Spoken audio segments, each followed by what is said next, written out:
거룩한 주일 우리 하나님께서 주시는 말씀은 요한계시록 12장 1절에서 17절 말씀입니다. 요한계시록 12장 1절에서 17절 말씀까지 좀 길지만 우리 한 절씩 교독하겠습니다. 하늘에 큰 이적이 보이니 해를 옷 입은 한 여자가 있는데 그 발 아래에는 달이 있고 그 머리에는 12별의 관을 썼더라.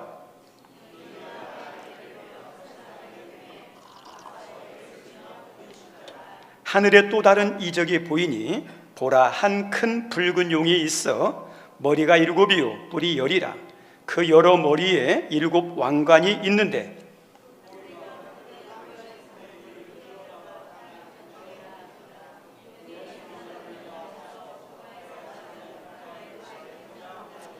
여자가 아들을 낳으니 이는 장차 철장으로 만국을 다스릴 남자라. 그 아이를 하나님 앞과 그 보좌 앞으로 올려가더라.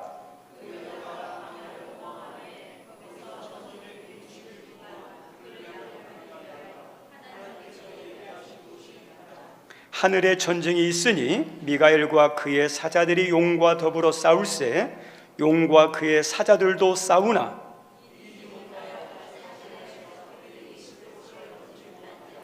큰 용이 내쫓기니 에뱀 곧 마귀라고도 하고 사탄이라고도 하며 온 천하를 꿰는 자라. 그가 땅으로 내쫓기니 그의 사자들도 그와 함께 내쫓기니라.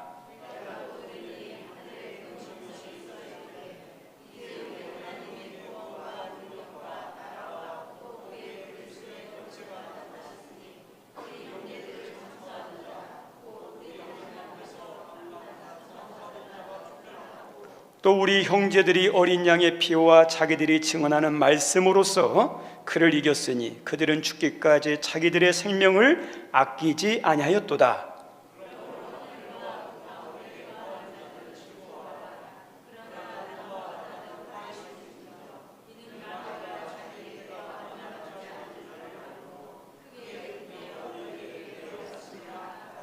용이 자기가 땅으로 내쫓긴 것을 보고 남자를 낳은 여자를 박해하는지라.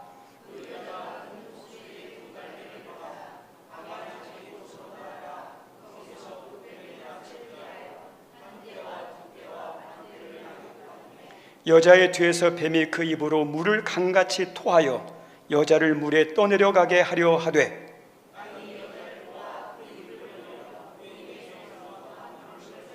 함께 읽습니다. 용이 여자에게 분노하여 돌아가서 그 여자의 남은 자손 곧 하나님의 계명을 지키며 예수의 증거를 가진 자들과 더불어 싸우려고 바다 모래 위에 서 있더라. 아멘. 오늘 말씀 제목은 여자, 아들, 용이란 제목으로 좀 말씀을 묵상하며 은혜를 좀 나누고자 합니다. 미리 아는 거하고 모르는 거하고 큰 차이가 있습니다. 알고 있으면 도움이 될 때가 많이 있고 모르면 손해가 되는 것 때가 있고 잘못하면 망하는 경우도 있어요. 우리 지금이야 내비게이션이 있지만 예전에는 내비게이션 없을 때 모르는 길을 갈 때 차마다 다 지도책이 있어요. 그것 보고 미리 이렇게 다 보고 가야 돼요. 예. 그래야 낭패가 없습니다.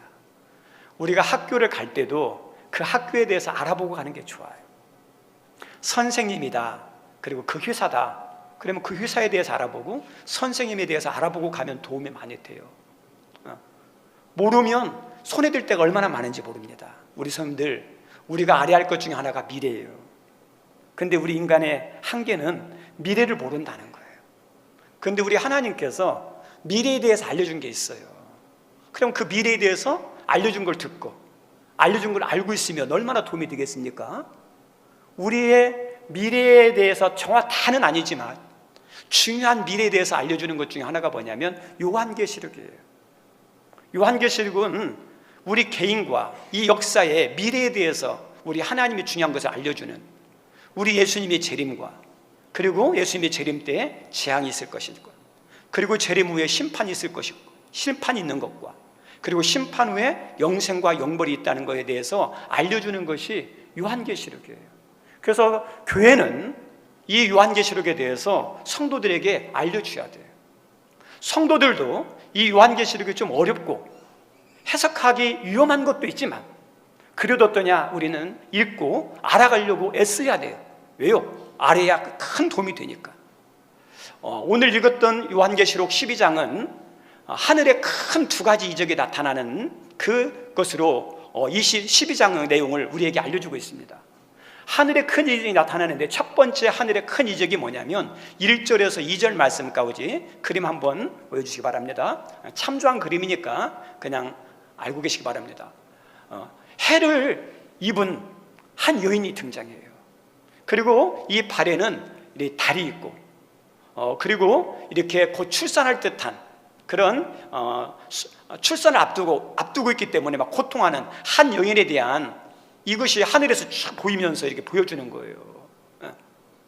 그리고 이 여인이 고통하는 가운데 이제 나중에 보면 아이를 낳는 장면까지 이어지는 것이 이게 첫 번째 하나님이 우리에게 보여주는 하늘의 큰 이적이에요. 여기에서 우리들은 궁금해요. 이 여자가 누구지? 그리고 이 여자가 낳은 아이는 누구지? 다 궁금해요. 근데 신천지에서는 이 여자를 누구라고 말하냐면 자기들의 목자들, 그리고 이 아이를 신천지에서는 뭐라고 그러냐면 거기 신천지 성도들이라고 그래요. 근데 이것은 뭐냐? 잘 해석해야 돼. 마음대로 하면 안 돼요. 어쨌든지 우리도 궁금해요. 저도 요한계시록 읽으면서 맨 처음에 성경 지식이 없었을 때 이 말씀을 읽으면서 뭐가 팍 먼저 떠오르는 장면이 뭐냐면 우리 예수님께서 이렇게 태어나시는 장면, 이렇게 마구간에서 태어나는 장면, 그리고 태어날 때 대헤롯이 죽이려고 했던 그 장면이 탁 떠올랐어요. 맞아요. 이 말씀은 그것과 연결이 됩니다. 그런데 그것보다 더 깊은 의미가 담겨 있어요. 우리들에게 궁금한 것, 이 여자가 낳은 아이는 누구냐? 그래서 이 여자에 대한 아이가 나오고 아들이라고 나오는데 이름은 안 나와요. 이름은 안 나오지만 단지 이 아이의 속성에 대해서만 우리 하나님께서 알려주셔요. 근데 이 아이의 속성에 대해서 5절에 이렇게 기록되어 있습니다. 우리 5절 말씀 한번 읽어볼까요? 시작. 여자가 아들을 낳으니 이는 장차 철장으로 만국을 다스릴 남자라. 그 아이를 하나님 앞과 그 보좌 앞으로 올려가더라. 여기 두 가지 속성이 있어요. 정확히도 그냥 그 성경 구절 그냥 띄워주세요. 두 가지 속성이 있어요. 하나는 어떠냐면 철장으로 만국을 다스리는 남자. 두 번째는 어떠냐면 하나님 앞과 그 보좌 앞으로 올려가더라. 이 두 가지, 이것이 이 아이가 누군지에 대해서 알려주는 이 말씀 안에서만 나타나는 하나의 거기 힌트예요. 그러면 이 철장은 어떤 거냐? 임금들이 가지고 있는 왕권을 상징하는 조그마한 지팡이에요. 철로 돼 있어요. 그리고 이것을 어떠냐? 막 휘둘러요. 그러면 죽이기도 하지만 이 왕권을 이용하면 어떠냐면 모든 걸 다 할 수 있는 게 철장이에요. 이거에 대해서 우리가 알려면 어떤 거냐면 요한계시록을 이해하려면 요한계시록만 딱 보는 게 아니에요. 요한계시록은 창세기 1장 1절에서부터 시작된 모든 것들의 완성이 어디예요? 요한계시록이에요. 그래서 창세기부터 아는 것, 구약을 아는 게 참 중요해요. 그리고 이 구약 안에 보면 요한계시록의 내용들이 많이 담겨 있어요. 그래서 구약부터 알고 있으면 요한계시록을 이해하는데 그 다음에 그 의미를 깨닫는데 도움이 많이 돼요. 그 중에 여기과 관련된 말씀이 시편 2편에 나와요. 시편 2편 말씀에 보면 메시아 시편이라고 그럽니다. 거기 한번 같이 읽어볼까요? 시작. 내가 여호와의 명령을 전하노라. 여호와께서 내게 이르시되 너는 새 아들이라, 내 아들이라. 오늘 내가 너를 낳았도다. 내게 구하라. 내가 이방 나라를 내 유업으로 주리니 내 소유가 땅끝까지 이르리로다. 내가 철장으로 그들을 깨트리며 지르그릇같이 부수리로다. 이거 메시아 시편이라고 그래요. 너는 내 아들이라 그러죠? 예수님을 말하는 거예요. 우리 하나님께서 구약에 메시아에 대한 것을 이미 어떠냐면 알려주셨거든요. 그런데 이 메시아, 예수님에 대한 특징 가운데 하나가 뭐냐면 철장으로 부순다 그러죠. 철장이에요. 예수님 손에 뭐가 있어요? 철장. 그래서 이 말씀을 근거로 해볼 때 여기는 누구냐? 예수님. 또 하나의 중요한 힌트는 5절 말씀 안에 두 번째 속성을 알려주는데 우리 아이에 대해서 5절 말씀에 보면 이렇게 나왔어요.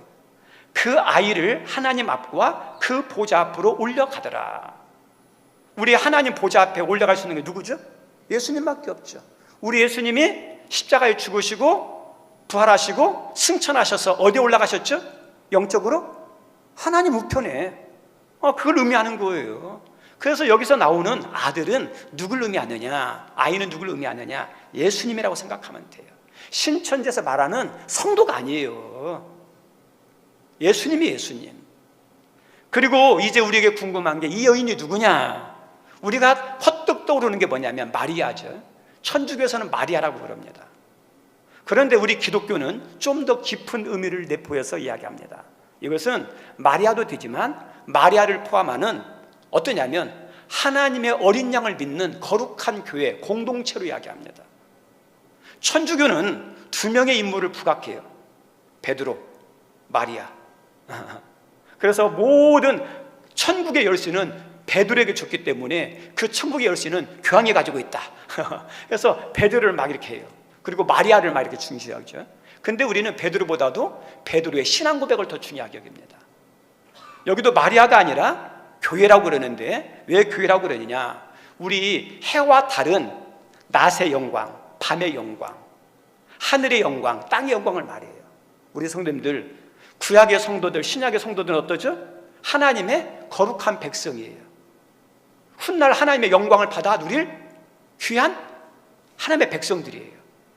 영광을 의미하는 거예요, 영광. 네. 그리고 12관이라고 그러죠. 12관을, 머리에 12관을 썼어요. 이 12관이라는 것은 요한계시록은 상징을 의미하는데 그 상징 가운데 하나가 뭐냐면 구약의 12지파, 신약의 12사도.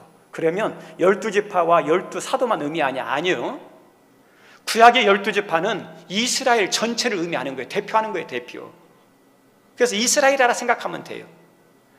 그리고 신약에서 뭐 12사도가 나온다. 그러면 12사도가 아니라 12사도는 뭐 신약교회 대표자예요, 대표. 신약교회, 신약교회 성도를 말하는 거예요.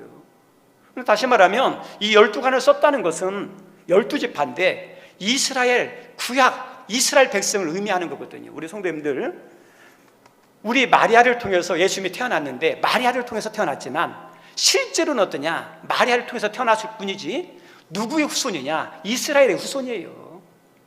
다윗의 혈통이에요. 그래서 마리아를 집중하면 안 돼요.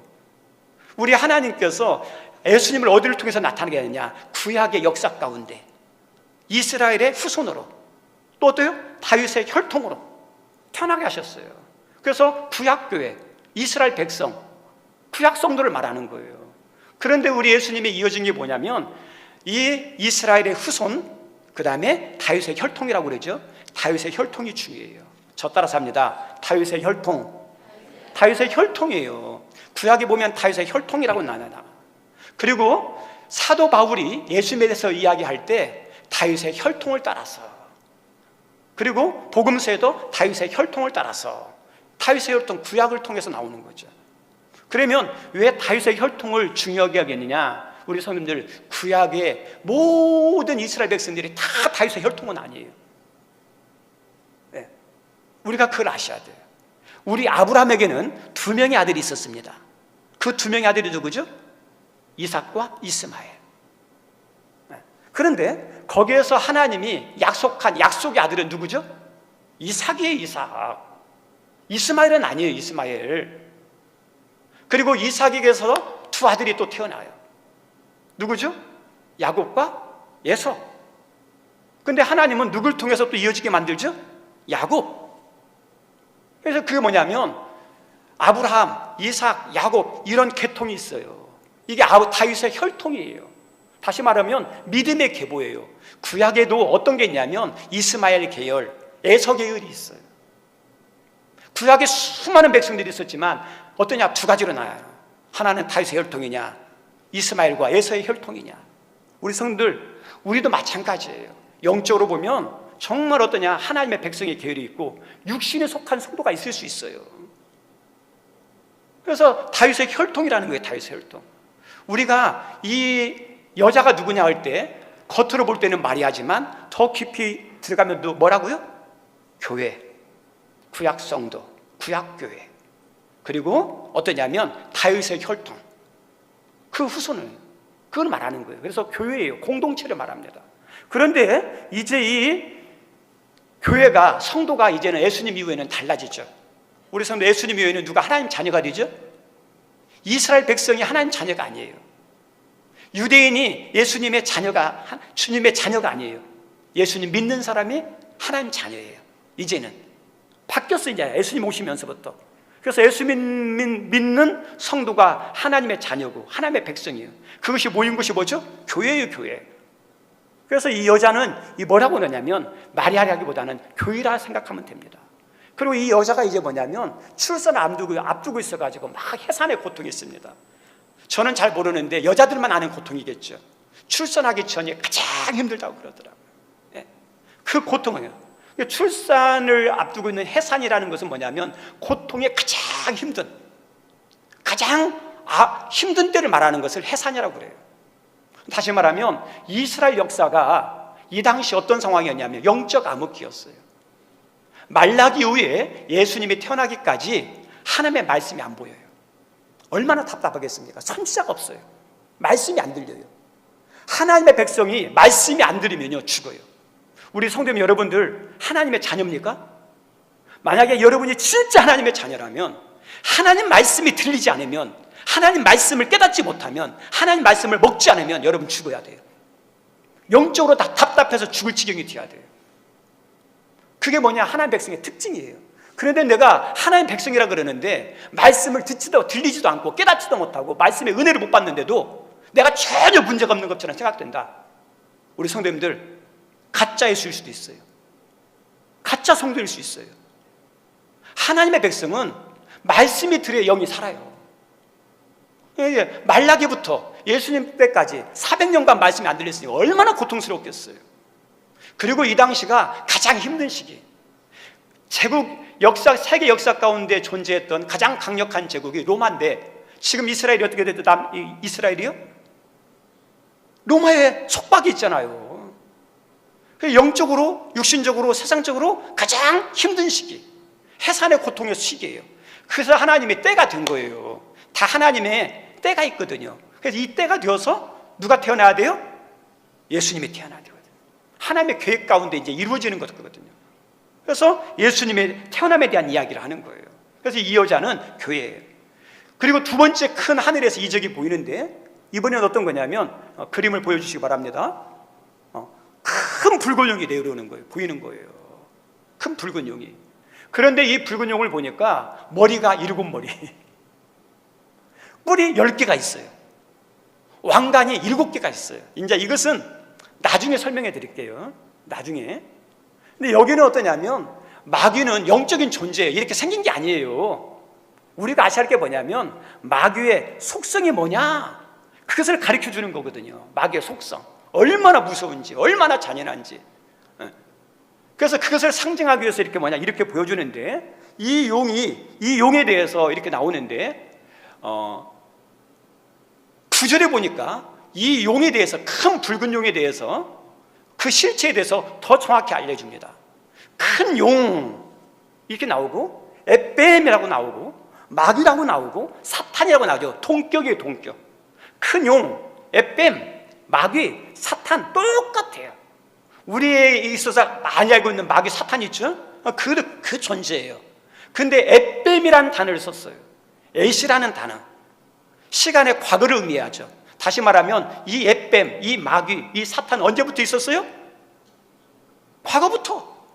과거에도 장난쳤고 지금도 어때요? 이 마귀가 장난치고 있고, 앞으로도 계속 이 에뱀, 이 사탄과 마귀가 어떻게 한다고요? 지금도 장난치고 있는.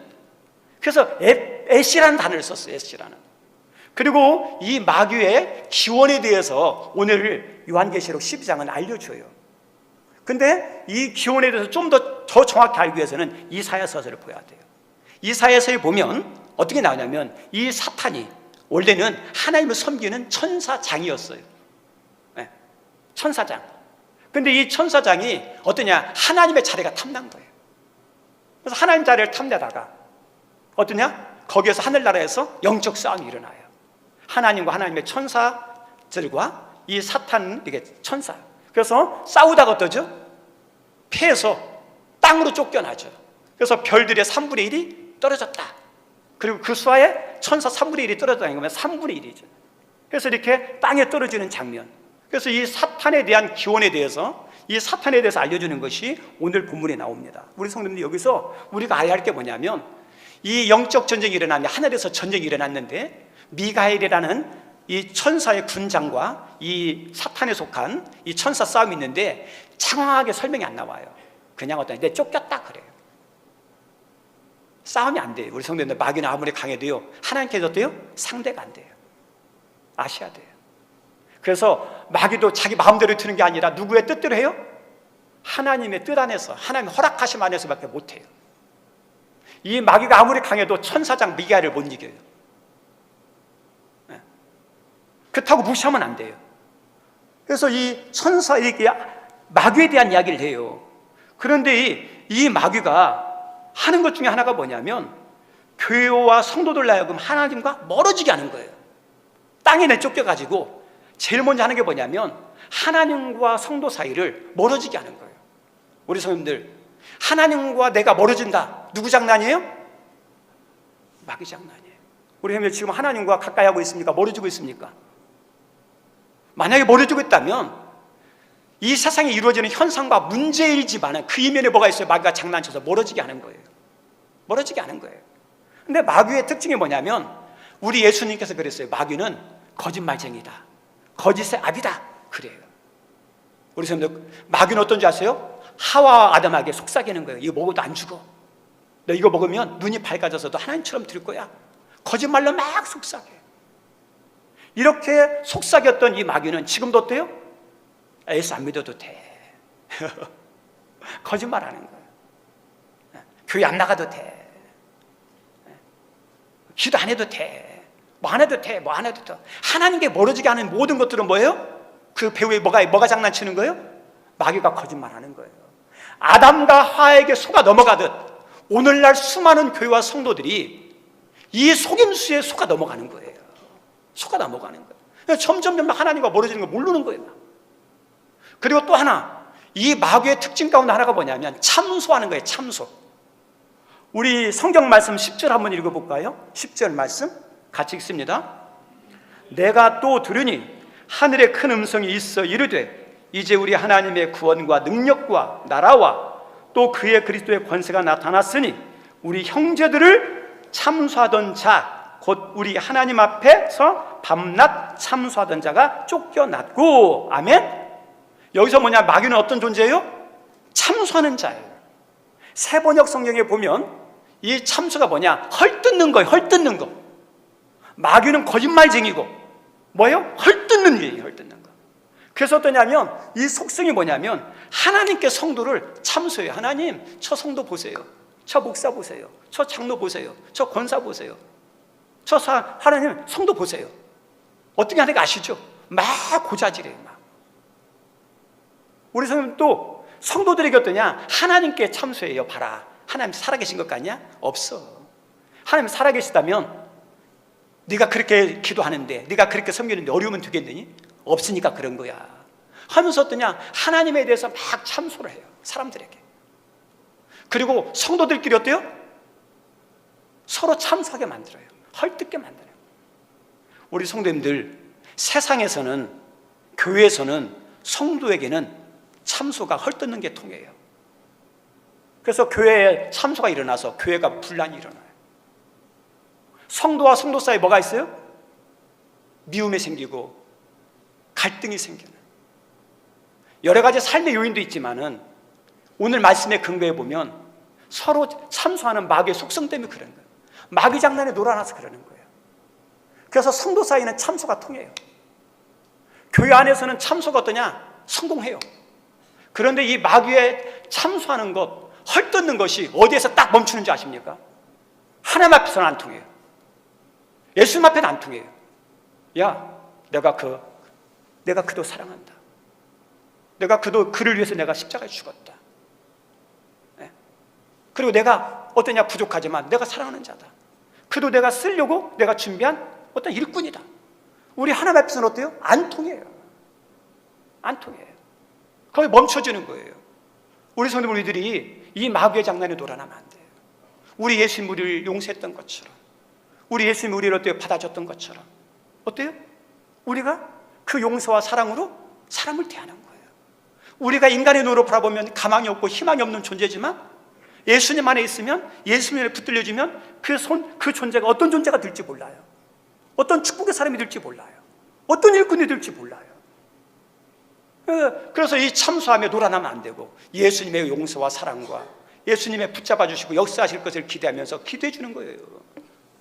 우리 성도님들, 이 마귀가 이렇게 참소하고 거짓말쟁이에 쫓겨났어요.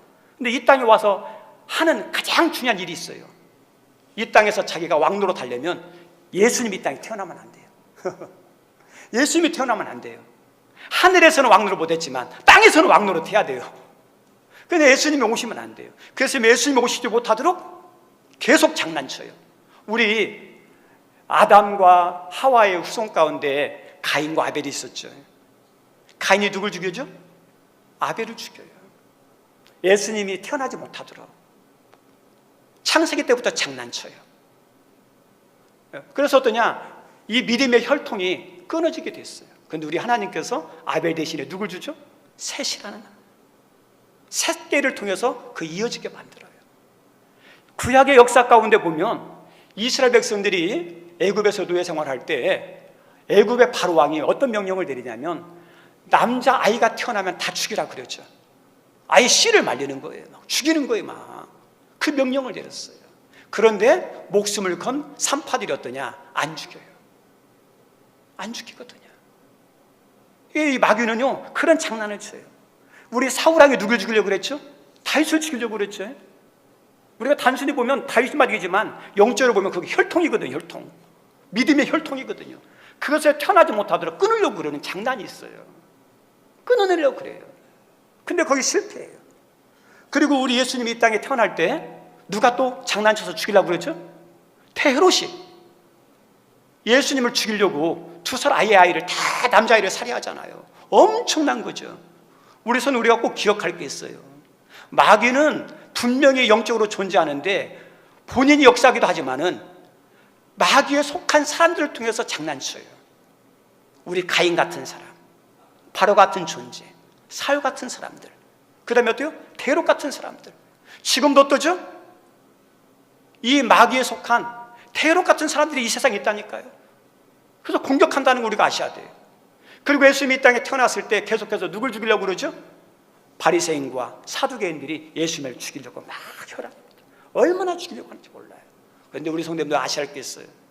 예수 하나님의 완전한 빅피처, 완전한 구원 계획, 구원의 완성에 그 그림이 있는데 그 그림을 완성할 하나님의 비밀의 병기가 뭔지 아십니까?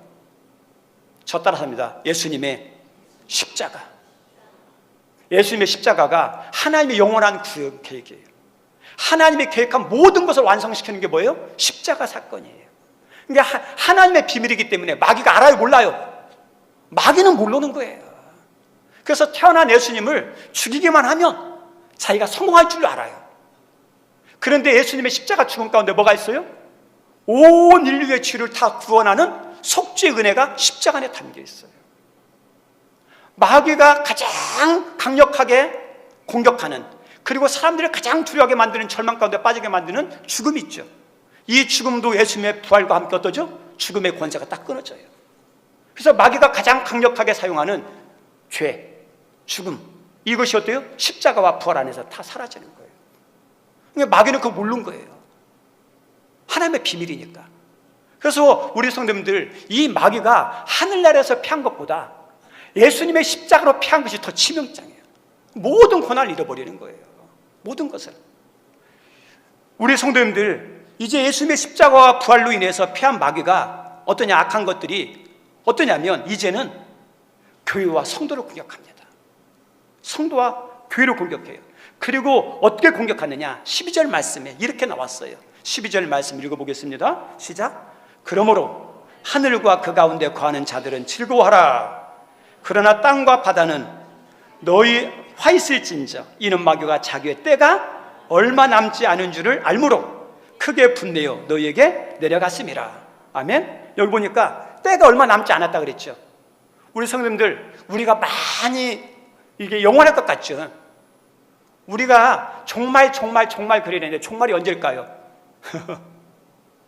저 따라합니다. 지금이 종말이다. 지금이 종말이에요. 성경적으로요. 왜요? 예수님이 부활하시고 승천한 이후부터 종말은 시작된 거예요. 이제 재림 때가 끝이에요. 종말의 끝은 재림이에요. 종말은 언제부터 시작됐느냐? 예수님이 승천하시면부터 종말은 시작됐어요. 언제 오시더라도 이상할 것이 없어요. 마귀는 이걸 아는 거예요. 영적인 시간을. 우리는 긴 시간인 것 같고 영원할 것 같죠. 마귀는 영물이라 자기의 때가 얼마 남지 않은 걸 알아요. 그래서 얼마 남지 않으니까 어때요? 발악을 하는 거예요. 우리 성도님들, 우리 예수님께서 귀신 들린 사람을 쫓겨나게 할 때 귀신이 금방 나갑니까? 추후에 발악을 하죠. 그런 것처럼 마귀도 어떠냐? 얼마 남지 않은 걸 알고 추후에 발악을 해요. 그런데 어때요? 하나님께는 안 돼요. 예수님한테 패했어요. 그러면 어떠죠? 그 하나님의 백성, 여자와 여자의 후손, 교회와 성도들을 공격하는 거예요. 지금 우리 성도님들 마귀의 공격 대상이 어딜까요? 교회와 여러분들이에요. 여러분들. 저예요. 저. 우리들이 아셔야 할 게 있다면, 우리 사람이 마음 먹고 한 사람을 괴롭히고 힘들게 하면요 얼마나 괴로운지 몰라요. 우리 성도님, 제가 작정하고 누군가 미워하고 누군가 죽이려고 하면 힘들게 못 하겠습니까? 못 뵙겠습니까? 도둑질하지 못하겠습니까? 못 죽이겠습니까? 사람의 마음 먹으면요 한 사람 죽이는 거 힘들게 하는 것은 아무것도 아니에요. 살리는 거 못해도, 잘 되기는 못해도 망하게는 할 수 있는 게 사람이에요. 사람. 근데 작정하고 마귀가 공격하면 어떻게 될까요? 마귀가 작정하고 공격하면 당연할 사람이 없어요.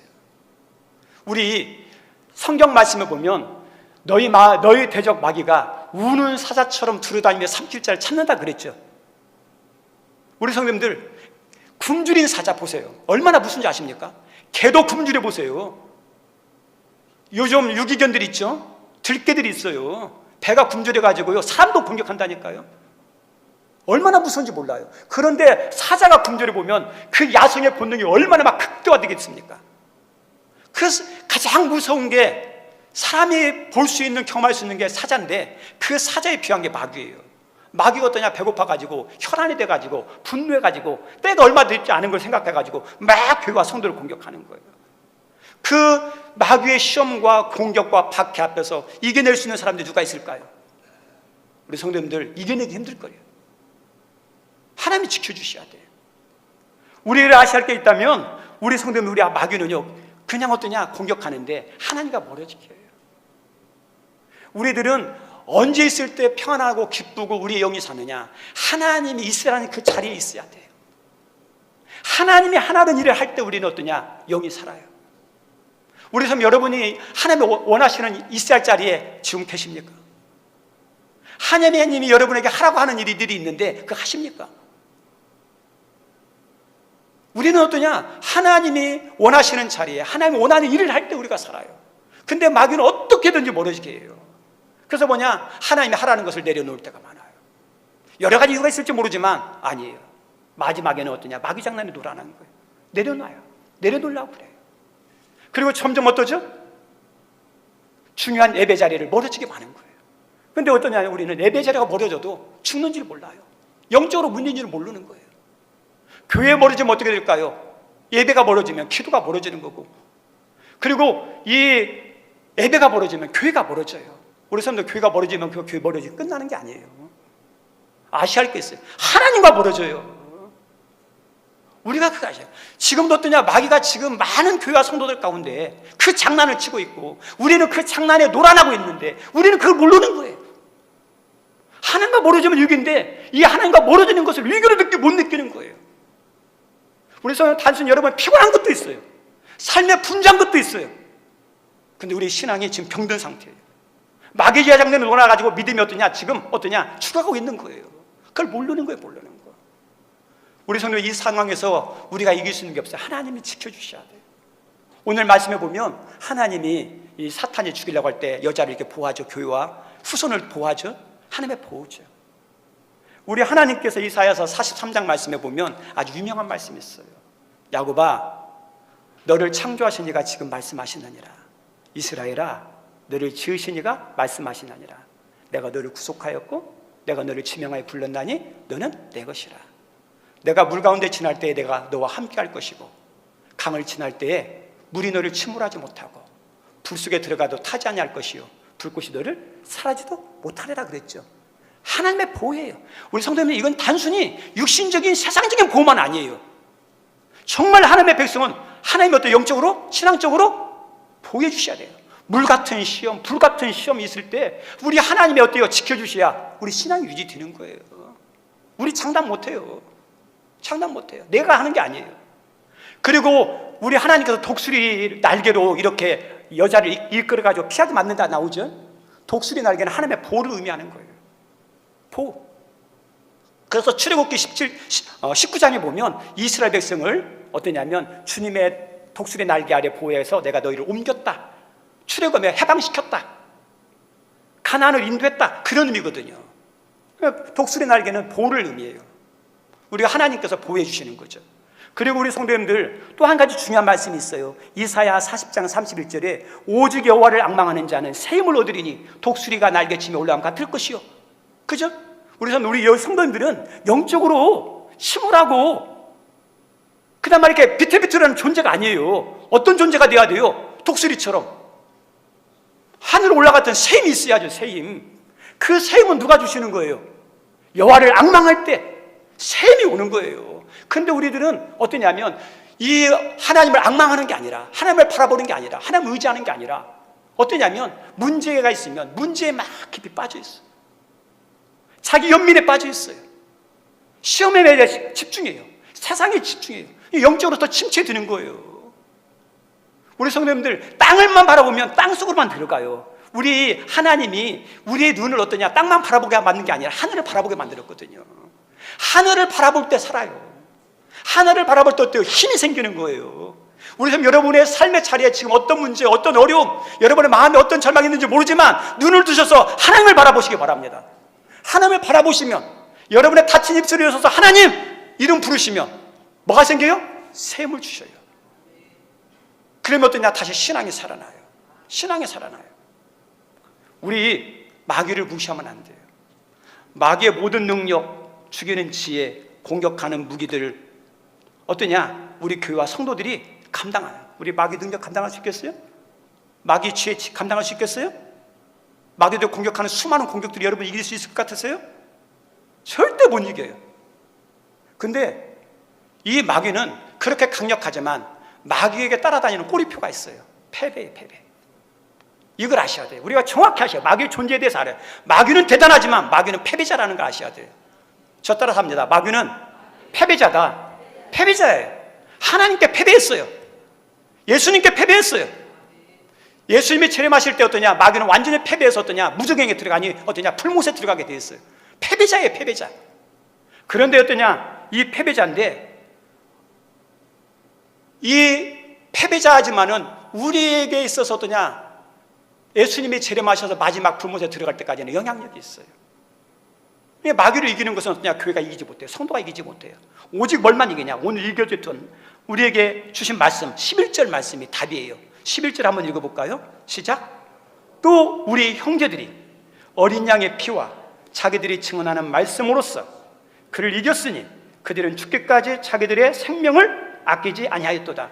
우리 성도님들, 패배자지만 우리에게도 패배하는데 어떤 성도가 이기고 어떤 교회가 이기는 줄 아십니까?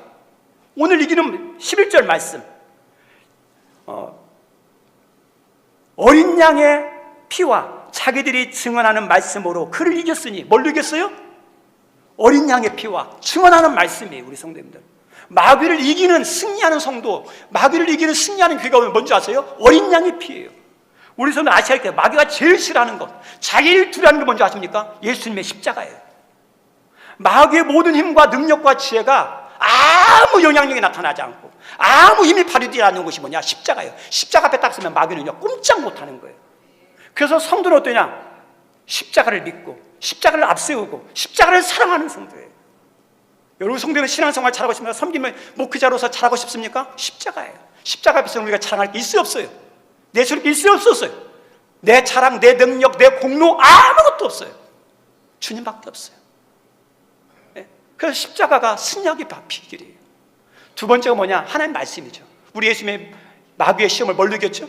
말씀이에요, 말씀. 마귀는 예수님 말씀을 믿으면 그 말씀대로 믿고 고백하고 행할 때 꼼짝 못해요. 우리들의 문제가 뭔지 아세요? 말씀을 잘 안 믿으려고 그래요. 말씀대로 100% 순종하면 좋은데 쉽진 않죠. 그래도 순종하려고 노력해야 되는데 우리 성도들 말씀대로 믿고 순종하려고 지금 힘쓰십니까?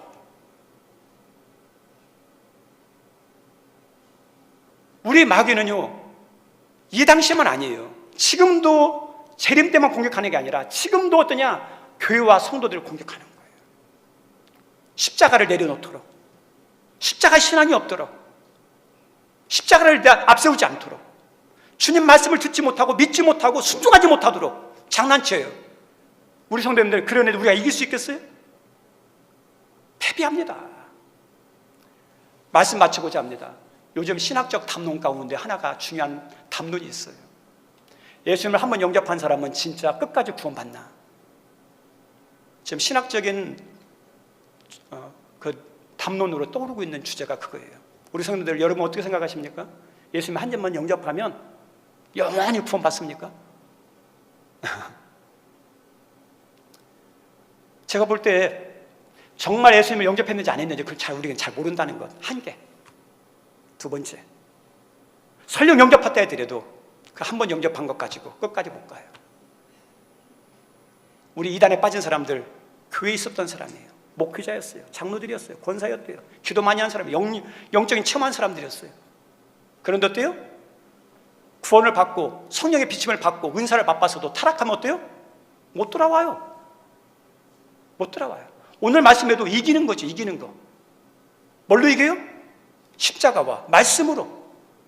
우리 성도 예수를 믿었어도 지금 우리들의 삶 가운데, 신앙 가운데 십자가가 무너지고 말씀이 무너지면 내 신앙 장담 못하는 거예요. 우리 11절 말씀 다시 한번 읽겠습니다. 11절 시작. 우리 형제들이 어린 양의 피와 자기들이 증언하는 말씀으로써 그를 이겼으니 그들은 죽기까지 자기들의 생명을 아끼지 아니었도다. 우리 성도님들, 이 신앙을 위해서 어떠죠? 가장 소중한 것이 뭐죠? 생명이죠. 생명보다 소중한 게 뭐예요? 믿음. 이기는 사람들의 특징이 뭔지 아십니까?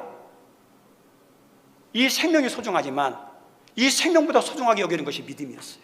믿음을 지키기 위해서 자기의 삶이 힘들어도 어려워도 쫓겨나도 믿음을 선택한 사람, 그 사람들이 이기는 거예요.